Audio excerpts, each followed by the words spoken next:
So you read the title. By the end of this video, you're going to have this Wordle game made with Python and PyGame. The GitHub is in the link in the description and in the pinned comment, so if you just want to download the project, you can. Also, there's a bunch of pastebin links in the description. The reason for this is because I'm not going to be typing out the entire project. I'm just going to be pasting it in and then explaining it. So if you want to do the same thing, if you want to paste the code into your script, then you can access the pastebin links in the description and do that. So now for a quick demonstration, here, let's type in a random word. Let's say soar, because that's a pretty good guess. If you don't know how Wordle works, basically you have to guess a 5-letter word in 6 guesses or less and use some deduction to figure out what letters you can use. So let's say soar, and as you can see, green, yellow, yellow. So that means, let's say, let's guess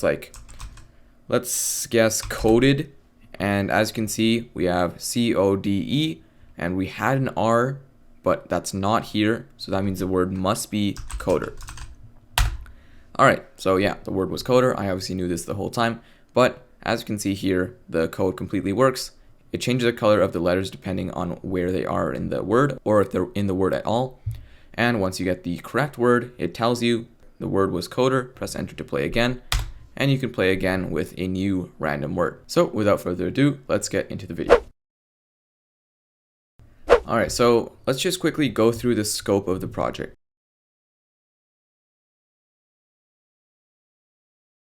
So as you can see here, this is the boilerplate. So I've left a pastebin link for this in the description, and basically all this does is it gets a blank screen like this up and running. So if we go through it, here we have all of our imports. We have PyGame, which is pretty obvious. We have sys, which allows us to cleanly exit the program when we press the X key. We have random, which allows us to choose a random word. And finally, we have words, which is another Python file containing a list of all the 5-letter words in the English language. So I've brought it up right here. As you can see, we have around 13,000 5-letter words in the English language that our program can choose from. Most of these words are like random words that you probably never heard before, but there are some common ones in here as well. Okay, so moving on, here we're initializing PyGame, and then we have all of our constants. So width and height are for the screen.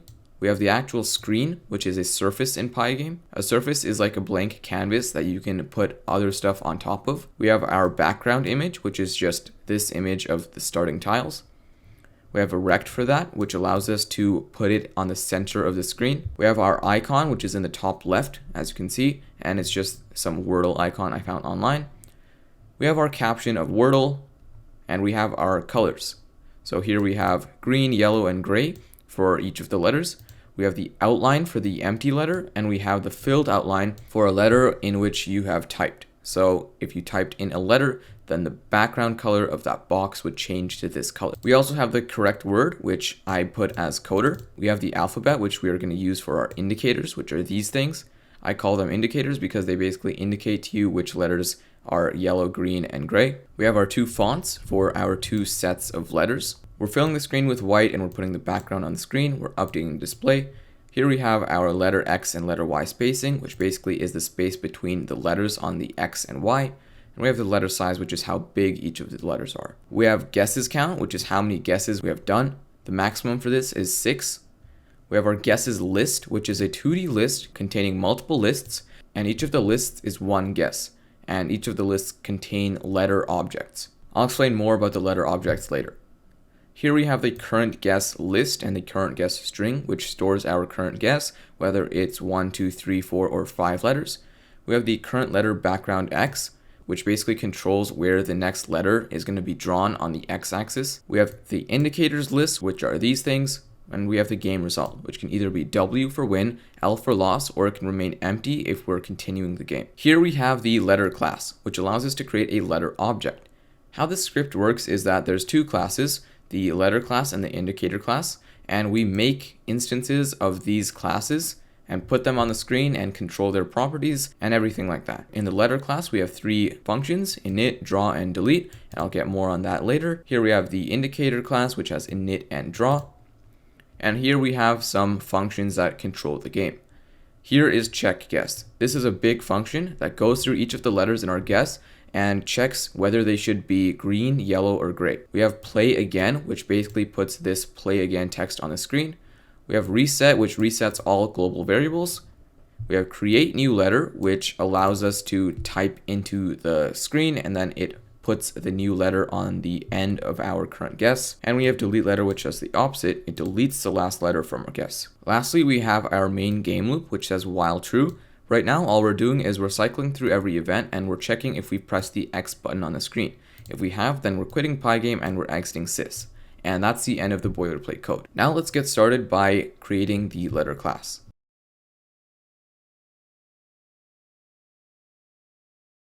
So here in the letter class, we have the init method, which initializes all of the letter's properties. So there's a pastebin link for this in the description. So here are the properties we have in our init method. Firstly, we have the background color, which is just this color of the letter. We have the text color, which is the text color of the letter. We have the background position, which indicates where the background should be. We have our background X and Y, which are just shortcuts to get our X and Y from our background position. We have our background rect, which controls where we put our background, and it also references our letter's size to control how big our letter is. We have self.text, which just stores our letter in like its actual text. We have our text's position, which controls where the text is on the screen.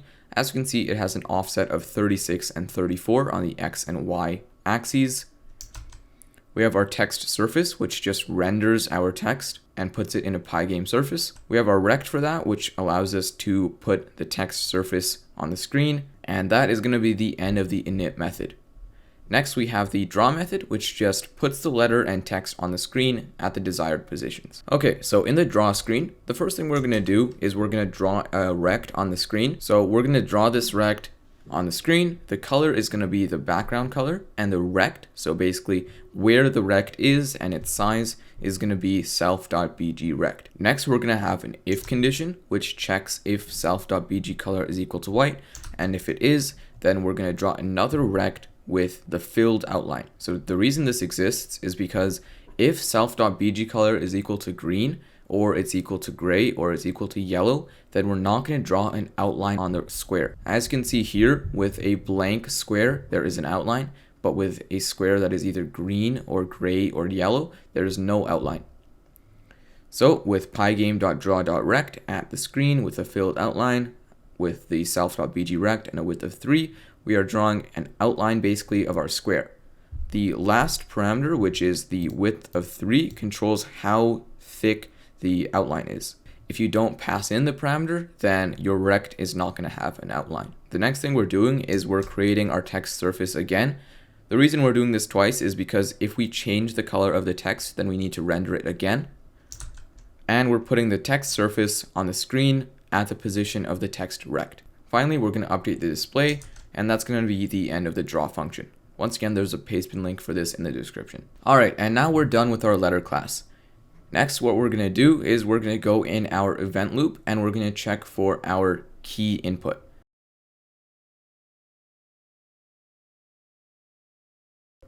So for this project, we're going to have 3 types of input for our keys. The first is going to be if we're pressing the backspace key, then we should delete a letter. If we're pressing the enter key, then we should put that letter in as a finalized guess and then go through it and check for every letter and check whether it's green, yellow, or gray. Lastly, we have the main one, which is just if you're typing in a letter in the alphabet, then we're going to put that letter on the screen. So let's just scroll down here to the event loop, and it's right here, while true. Here's our event loop, and now inside of our event loop, after if event.type equals pygame.quit, we're going to check for another event.type, which is going to be pygame.keyDown. So if event.type equals pygame.keyDown, then firstly, we're going to check if we've pressed the enter key, so pygame.k_return. If we've done that, then if the game result is not equal to blank, so that means if the game has finished, then we're going to reset, which is a function we'll create afterwards. But if the game result is equal to a blank string, so if the game is still going, we're going to say else, and then we're going to check if the length of our current guess string is equal to 5. So that means if our guess is exactly 5 letters long, so not 4, 3, or even like 6, and our current guess string dot lower, so our current guess string, which is just our current guess in a string form, dot lower, so this converts it to a lowercase word in words. So we're basically checking if our guess is a valid 5-letter English word. Then we're going to check guess with our current guess, and this is the list version of it, which contains all of the letter objects. So that's all we're going to do if we've pressed the enter key. Now we're going to say elif event.key is equal to pygame.k underscore backspace. So if we've pressed the backspace key on the keyboard, then we're going to say if the length of our current guess string is greater than 0. So if our current guess string isn't just empty, then we will be able to delete a letter.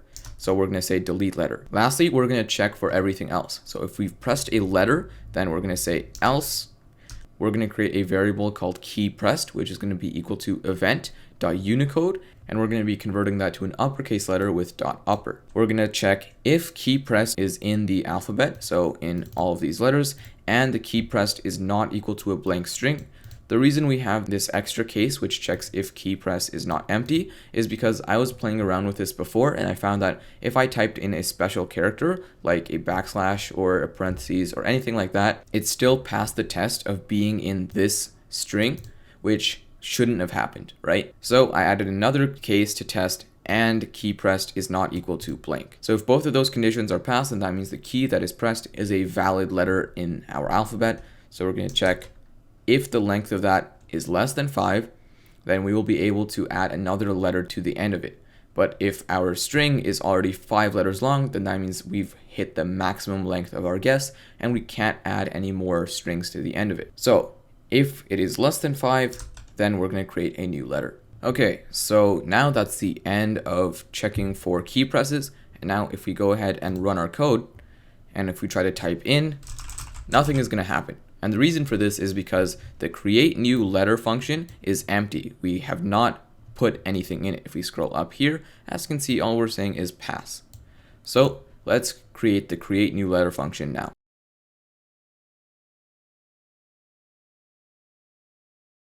Okay, so here in the create new letter function, we're going to do a couple of things to create our new letter. The first thing we need to do is reference a couple of global variables, which are going to be current guess string and current letter bgx. So current guess string is our current guess in a string form, and current letter bgx is the x position of our letter, and specifically of our letter's background, not the actual text in the letter. Next, we are saying that current guess string plus equals key pressed. So if our current guess was like code and the key pressed was R, then doing this would change code into coder. Next, we're creating our letter object. So here we're saying new letter, which is going to be the name of our temporary letter, is equal to letter, and we're passing in a couple of parameters here. So the first is going to be the text, which is equal to key pressed. And the next parameter is going to be the position we want the background of the letter to be. Here we're referencing current letter background x, which is where we want the x position to be. And next for the y, we're saying guesses count times 100 plus letter spacing. So believe it or not, we're actually using y equals mx plus b right here. So if we create a table with our guesses count and our y position, as you can see here, when it's equal to 0, it's going to be 0 times 100 plus letter y spacing, which is just going to return letter y spacing, which I believe is 20. Let's just scroll up here and make sure. Letter y spacing, oh no, it's not even 20, it's 12. So it's going to be equal to 12. But if our guesses count was equal to 1, then it would be 1 times 100, which is 100, plus 12, so we would get 112, and so on. So y equals mx plus b is actually useful. This is pretty surprising as a grade 9 student. Anyways, next we're saying current letter bgx plus equals letter y spacing. Here we're saying we want the x position of the next letter to be increased by letter y spacing, which if we scroll up should be something like 85. Yes, it is 85. So back to our create new letter function. The next thing we're doing is we're saying guesses at the index guesses count dot append new letter. So here we're referencing guesses, which is a 2D list containing all of our guesses. And you have to remember that a guess is a list of letter objects. So we're saying guesses at the index guesses count. So this is referencing our current guess in the guesses list dot append new letter. So the reason we have this guesses 2D list is because we want to store an archive of all of the previous guesses and then put them all on the screen. Because in Wordle, you can see your previous guesses, right? And that's how you actually play the game. So that's why we need this guesses list. Next, we're saying current guess dot append new letter. So the list version of our current guess, which stores all of the letter objects, dot append new letter, which is another letter object. Now we're going to do one of the most important things in this entire script, which is actually drawing the letters. So we're going to say for guess in guesses, and then for letter in guess, because we're cycling through a 2D list. We're checking for every guess, and then we're checking for every letter in that guess. We're going to say letter.draw, and this is going to draw the letter on the screen. And that's the end of the create new letter function. So if we save our code and we run it again, we should be able to type into our script. Now if we type in coder, as you can see, we can type in. Now if you try to delete though, I'm pressing the backspace key, but nothing is happening. And once again, the reason for that is because we have not created the delete letter function. So let's go ahead and do that now.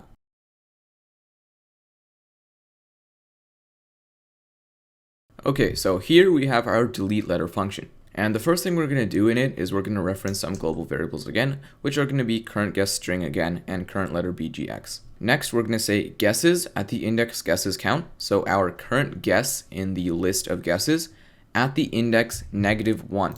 So what -1 is doing is it's getting the last element in the list of guesses. How lists work in Python is that if you say 0, then it's going to access the 0th element, which is the first element really of the list. And if you say -1, it's going to access the last element. If you say -2, it's going to access the second last element, and so on. All right, and now we're going to say guesses at the index guesses count dot pop. So the difference between these two methods is that .delete is the method that we created up here in our letter class. Here, .delete just draws a rectangle on the screen at the current position, which gives the viewer an illusion of deleting the letter. However, guesses at guesses count dot pop actually removes it from the letter. This is a Python method for lists, and we didn't create it. If we had a list that had letters and the letters were CODER, then guesses at guesses count dot pop would return a list that was CODE. Next, we're saying current guess string is equal to current guess string, and then we're indexing and we're using string slicing to say :(-1). So this may look like some weird syntax, but it's actually super simple. So what this is doing is it's getting the string, which is current guess string, and it's indexing within the string because that's something you can do in Python, and it's using string slicing. So string slicing allows you to slice a particular part of a string and use that. So :(-1) means it goes from 0, which we can omit because it automatically starts at 0. There would be a 0 right here. 0, which is the syntax, to -1. So this is getting the string from 0 to -1, and the reason why it's excluding the last letter is because with string slicing, the last letter is not included. It goes up to, but not including the last letter. So once again, if we had a string of coder, but this time it's a string, not a list, saying current guess string at the index :(-1) would return code. So I hope all of that makes sense. We're doing 3 things here to remove the last letter from our guess. Next, we're going to say current guess dot pop, which accesses our current guess list, and it removes the last element from it. We're saying guesses at the index guesses count dot pop to remove it from the archive of guesses, but we're doing the same thing here for current guess because current guess is different. Current guess is not necessarily in the archive of previous guesses. It can be, but it's not necessarily in it. Finally, we're going to say current letter bgx minus equals letter x spacing. So opposite to what we were doing right up here, when we create a new letter, we're increasing the current letter background x by 85 pixels so that the next letter will be to the right of the current letter. But here, since we're subtracting that, the next letter will be to the left of it because we just deleted a letter. I hope that makes sense. All right, now if we go ahead and run our code, we should be able to type in and then delete some letters. So let's type in coder, and it still works. But now if we press backspace, as you can see, R is deleted, E is deleted, D is deleted, and so on. And now we should be able to type another word. So let's say hello, and we are able to type it, and we're able to delete it again. So we're getting somewhere. The next thing we have to implement is the check guess function, which goes through every letter. So let's say for coder, it would go through every letter. It would check, is C correct? Yes. Is O correct? Yes. Is D correct? Yes. And so on. So let's go ahead and implement that now.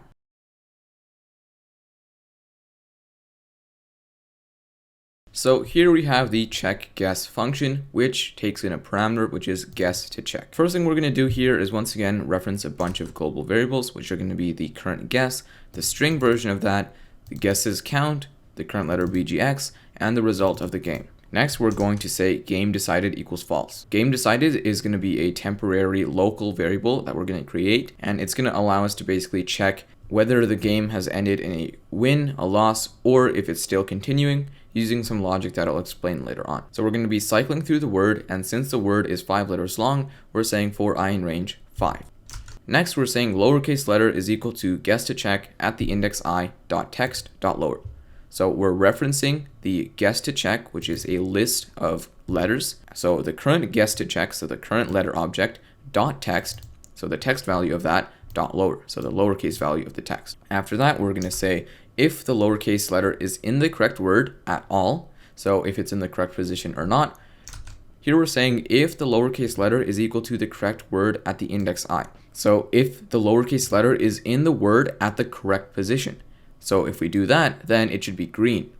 So we're going to say guess to check at the index I, so our current letter object, dot bg color equals green.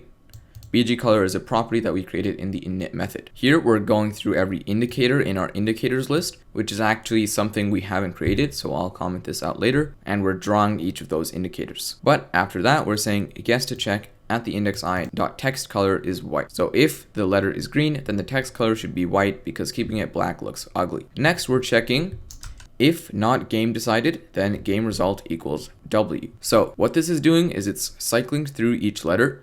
Let's say it finds a green letter, then if the game has not been decided yet, so if we have not lost the game yet, then who's to say that we haven't won it either?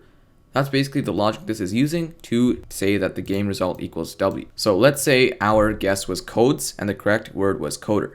So it would be green, green, green, green, but then gray. So when it hits gray, the variable game decided is going to be true because since we have gray, we have not won the game and we know that the game result has been decided. But before that, all we had ran into was greens, so we didn't know if the game was decided yet. So that's why we're saying game result equals W. It's a little bit of clever logic, but I hope it makes sense to you. That's going to be it for checking if it's green. Next, we're going to check if it's yellow. So to check if it's yellow, we're going to say else. So if the lowercase letter is in the correct word, but it's not in the correct position, so else, then we're going to say all of this code. So the first thing we're going to do is change the background color of the letter to yellow. We're going to cycle through every indicator and change that to yellow. Once again, I'll comment this out. We're going to change the color of the text to white. The game result should be blank and the game decided should be true because now that we've ran into a yellow, that means we have lost the game.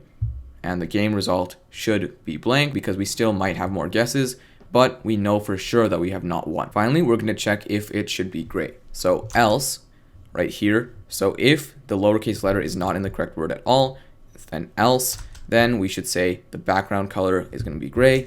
We're going to cycle through every indicator and draw the indicator with a gray color. I'll comment this out again. Guess to check at I should be white again. Game result is blank and game decided is equal to true. Next, we're going to draw each of the guesses on the screen. So we're going to say guess to check I.draw and PyGame.display.update. So now we're going to break out of this for loop and we're going to say guesses count plus equals 1. So we have made a guess, so it should increase by 1. Current guess is equal to blank because since we've pressed enter, then we've reset our current guess and it should be blank. The current guess string should also be blank and the current letter background X goes back to 110. So it goes back to the beginning. Finally, we're going to check if we've lost the game. So if guesses count is equal to 6, so the maximum amount of guesses, and the game result is equal to blank, so we have not won yet, then that means we've lost. So game result is equal to L. So that's going to be it for the check guess method, and I'll go ahead and comment out this indicator code for all 3 cases, because we haven't created the indicators yet. Now let's go ahead and test this by running our code. So let's say the first word is going to be soar. Let's hit enter. Or first, let's just make sure we can delete. Yes, we can delete. So soar, enter, and as you can see, the letters change. So O becomes green because it's in the correct position.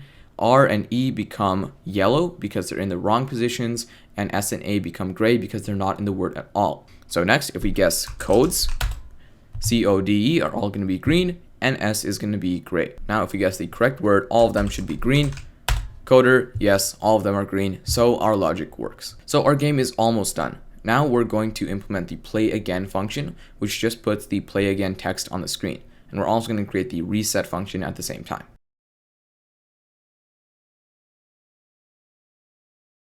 So here we have the play again function and the reset function. And I forgot to mention, all of the functions will have their own code snippets, so you can copy and paste the code into the functions. So for the reset function, it's super simple. It just accesses all global variables and it reverts them to their default states. So if we put in our code here, we're referencing all of our global variables. We're saying, firstly, we're going to fill the screen with white and put the background on the screen. We're going to make guesses count equal to 0. We're going to choose a random correct word. We're going to revert our guesses and our current guess and our current guess string and our game result back to their empty states. We're going to update the display. And we're going to go through every indicator and revert them back to their original color and draw them again. And I'll go ahead and comment this out later. So now for the play again function, it's a little bit more complicated, but it's still super simple. The first thing we're doing is we're drawing a white rectangle on the screen, and this is to cover up all of those indicators so that you don't get ugly looking text. Here we have play again font, which is going to be the font we're going to use to draw the play again text. Speaking of which, here's a play again text, which is just going to be the render version of this font. We're going to put in the text, press enter to play again. It's going to be black, and anti-aliasing is going to be true. You don't have to worry about that. Here we have the play again rect, which is going to allow us to put the play again text on the center of the screen on the width and 700 pixels on the y-axis. Here we have word was text and word was rect, which allows us to say the word was and then correct word and put that on the screen. Here we're putting the two texts on the screen and we're updating the display. And that's going to be it for the play again function. So let's go ahead and comment out this indicator code for now.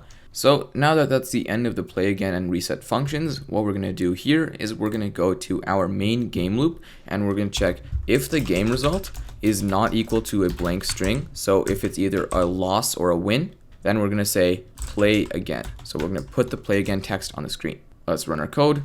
Let's put in the correct word, which is going to be coder. Here we go. The word was coder. Press enter to play again. Now let's go ahead and test what it does if we lose the game. So let's run this code again. And let's put in like soar a bunch of times. Now if we hit enter, we should get the play again text.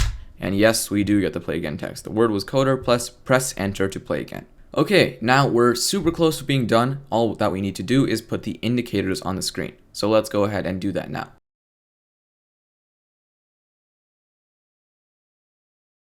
So here we have the indicator class and it has two methods, which are init and draw. Let's put in the init code. So we're going to say self.x and self.y are equal to x and y. The self.text is going to be the letter, and the self.rect is going to have 4 variables, which are going to be the x and y positions. The width is going to be 57, and the height is going to be 75 pixels. We're going to say self.background color is equal to outline, so it's going to be this color to start off with. And now we have the draw function. So the draw function draws a rect on the screen using the background color and using self.rect. Next, we're creating a text surface with the available letter font. So basically a smaller version of this font. We're going to be rendering that with self.text. We're going to be passing in true for anti-aliasing, and the color is going to be white. Next, we're creating a rect for that text, and we're putting the text on the screen at the rect position. We're updating the display, and that's going to be the end of the class for the indicator. And now we can go ahead and initialize all of the indicators. So right here, we're going to initialize all of the indicators. And the first thing we're going to do is create the X and Y position for the indicators to start with. So the indicator X and the indicator Y will be equal to 20 and 600 respectively. Next, we're going to create a for loop, and we're going to go through every letter in the alphabet and create an indicator for that. So for letter in alphabet I, alphabet is a constant that we created up here, which contains all of the 3 rows of keys on your keyboard, which is what we're going to put on the screen. So back down to our code here. We're creating an indicator, and we're going to call it new indicator. We're putting in the X, Y, and we're putting the letter. We're going to add that to the indicators list, and we're going to draw it on the screen. We're going to increase the indicator X by 60 to move the next indicator to the right. And once we're done with one row on the alphabet, we're going to increase the indicator Y by 100 to move it down. Then we're going to check if I is equal to 0. So if we just finished with the first row of letters, then the indicator X is going to be 50. So we're going to move down to this position to center all of our letters. Next, we're going to check if the I is equal to 1, so if we've just finished drawing the second row, then indicator X is going to be 105. So the next row of indicators are going to start here. And the reason we do this is just to create like a pretty looking centered row of indicators. And yeah, that's going to be how we're going to initialize all of our indicators. So if we go ahead and run our code, we're going to be able to see our indicators right here. Now, if we put in a guess like soar, what should happen is that the O indicator turns green, the R and E indicators both turn yellow, and the S and A indicators turn gray. But that's not going to happen because we commented out the code, if you remember before. So let's go ahead and uncomment that, and after that we're going to be done with our code. So let's uncomment this by pressing Control / in VS Code, uncomment and uncomment. If we run this code again, let's type in soar. And as you can see, the letters actually do change to the right colors. If we put in coder, it's going to say the word was coder, press enter to play again. And then here, we're actually not going to see our indicators because we commented out the code again. So if we go down and find where we commented out the code, right here for indicators and indicator, draw the indicator. Let's run it again. Soar, coder, the word was coder, press enter to play again. And we get our indicators again, and we can guess for letters again. And yeah, believe it or not, that's going to be the end of the tutorial. So now you have a fully finished Wordle game that you can play, and you made it with Python and PyGame. If you made it all the way here, you probably enjoyed the tutorial, so if you did, consider liking, and if you really liked it, then consider subscribing for more content like this in the future. Thank you for 300 subscribers. I hope to see you in the next video, but until then, have a good day.